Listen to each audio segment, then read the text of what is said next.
মেয়েদের বিয়ে দেওয়ার সময় ল্যাপ তোষক খাট এগুলো দেয়, আবার বলে এগুলো যৌতুক না উপহার, এগুলো দেয়া লাগে, এক্ষেত্রে করণীয় কি? আমি প্রায় বলি, চাঁদাবাজ, ডাকাত এবং দুর্নীতিবাজরা দুর্নীতি করে, খারাপ লোকরা মানুষের টাকা আত্মসাৎ করে, ছিনতাইকারী ছিনতাই করে, এটা বোঝা যায় যে এটা ডাকাত ছিনতাই করছে। কিন্তু যারা যৌতুক নেয় উপহার বলে, এখন অবশ্য উপহারও বলে না, এখন আরো আপডেট হয়েছে, টাকা পয়সা লাগবে তো বিয়ের সময় মেয়ের বাপকে বলে যে আমাদের তো আসলে কিচ্ছুর দরকার নাই, আপনি শুধু 2-3 লাখ টাকা হাওলাত দিবেন, ভিসা আসছে সৌদি আরবের, ছেলে ভিজে সৌদি আরব চলে যাবে, মালয়েশিয়া চলে যাবে, ভিসার টাকা হাওলাত দিবেন, আমরা আপনার কাছে আল্লাহর রাস্তে চাই না, যৌতুক আমরা খাই না, এটা হারাম আমরা জানি।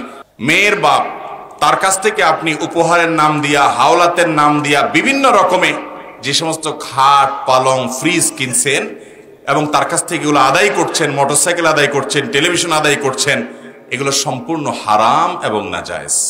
এগুলো জায়েজ হওয়ার কোনো কারণ।